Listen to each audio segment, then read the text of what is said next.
Terima kasih Anda masih bersama kami di Sindo Siang bersama saya Nata Arman. Pemirsa, lagi-lagi akibat lemahnya konstruksi bangunan aula pondok pesantren ambruk. Bahkan kali ini terjadi di Ponpes Al-Hikmah, Lampung Selatan, Lampung.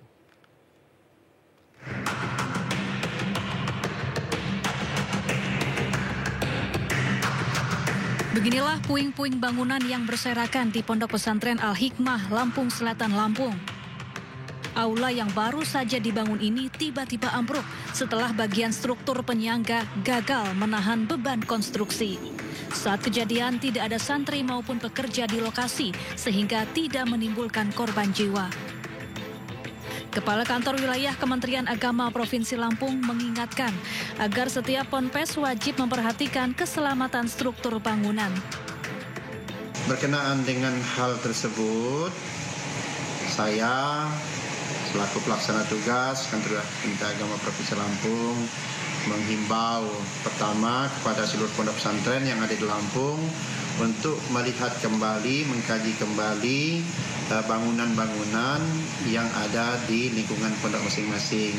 Kemudian jika akan membangun, hendaknya melibatkan tenaga teknisi, mungkin dari PUPR ataupun dari swasta, agar konstruksinya benar-benar aman. Kanwil Kemenak Lampung juga akan mengirimkan surat edaran kepada seluruh ponpes agar mengecek kembali kondisi bangunan. Dari Lampung Selatan, Lampung, Heri Furistiawan, iNews melaporkan. Pemirsa, insiden robohnya musola Pondok Pesantren Al-Khozini dilanjutkan ke tahap penyidikan. Dari hasil pendalaman, kasus ini diduga ada kelalaian yang menyebabkan kematian dan luka-luka.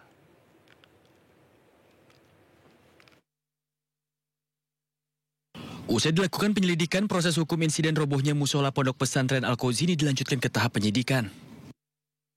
Sebelumnya proses penyelidikan di lokasi dilakukan tim gabungan Baraskrim dan Baraskrimum pasca diselesaikannya proses pencarian korban dan penanganan pengangkatan puing-puing sisaan bangunan.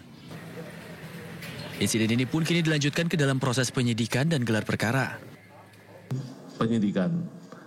Nah, oleh karena itu, maka kami secepatnya juga akan mulai melakukan proses dari pemanggilan saksi tentunya, kemudian meminta keterangan ahli yang nantinya menjadi proses keterangan ahli yang menjadi salah satu alat bukti yang dapat digunakan untuk proses pembuktian peristiwa pidana. Sebanyak 17 saksi diperiksa untuk mendalami penyebab kegagalan konstruksi bangunan musola yang ambruk. Ada dugaan kelalaian pada kasus ini, sehingga polisi menjerat dengan pasal 359 dan 360 KUHP tentang kelalaian yang menyebabkan kematian dan luka. Untuk minta keterangan resmi dari ahli teknik sipil, ahli bangunan, gedung, untuk menganalisis penyebab pasti mengenai kegagalan konstruksi. Begitu juga ahli hukum pidana yang memperkuat unsur-unsur pidana yang dipersangkakan. Dan kemudian tindak lanjutnya, hari ini pun juga rencananya kami melakukan kegiatan gelar perkara untuk meningkatkan dari penyelidikan ke penyidikan. Meski kasus ini naik ke tahap penyidikan, namun belum ada tersangka yang ditetapkan oleh Polda Jawa Timur. Tim Liputan, iNews melaporkan.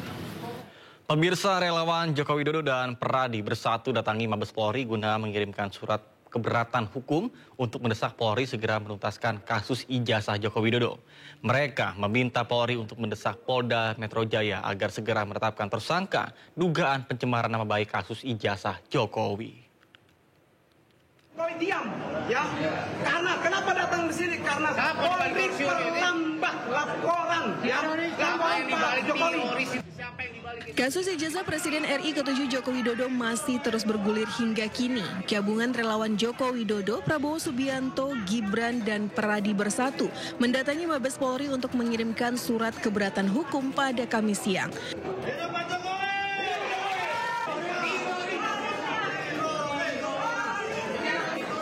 Mereka menyebut surat ini dikirimkan untuk meminta Polri agar mendesak Polda Metro Jaya segera menuntaskan dugaan pencemaran nama baik kasus ijazah Joko Widodo.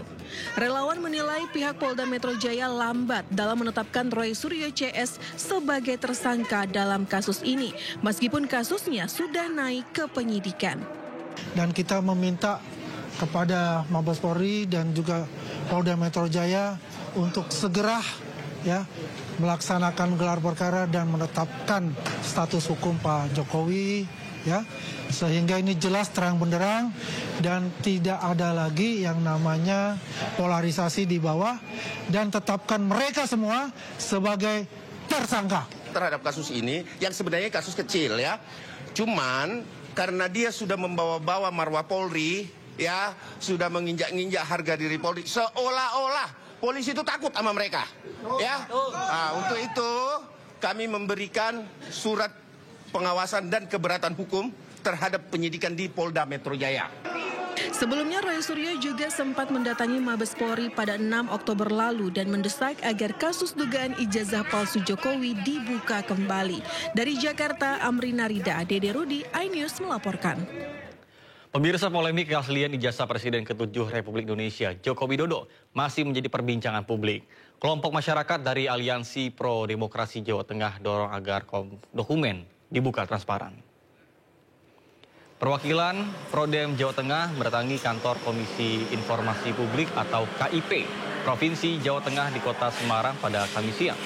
Kedatangan mereka merupakan tindak lanjut dari aduan yang sebelumnya dilayangkan oleh seorang pengacara bernama Taufik pada tanggal 18 September 2025. Tujuan mereka untuk mencari kepastian data dan memastikan kecocokan antara ijazah yang sudah diberikan oleh KPU Pusat dengan yang dimiliki oleh KPU Surakarta. Kita tanyakan tadi adalah kenapa KPU Solo nggak mau ngasih sedangkan KPU Pusat sudah ngasih, kan gitu. Kenapa masih harus disengketakan, dikibkan gitu. Jadi masyarakat ini bertanya-tanya ada apa sih kan gitu tentang KPU Solo, dan KIP sangat respon lah terhadap kita untuk membantu menangani sengketa yang terjadi antara pihak pemohon kita sama teman-teman, kalau kita ini memperhatikan supaya tidak simpang siur informasi publik itu. Pemirsa, kasus ijazah Jokowi seperti drama seri yang tidak ada akhir. Dewan Pers pertanyakan arah dari kasus ijazah Presiden ke-7 Republik tersebut.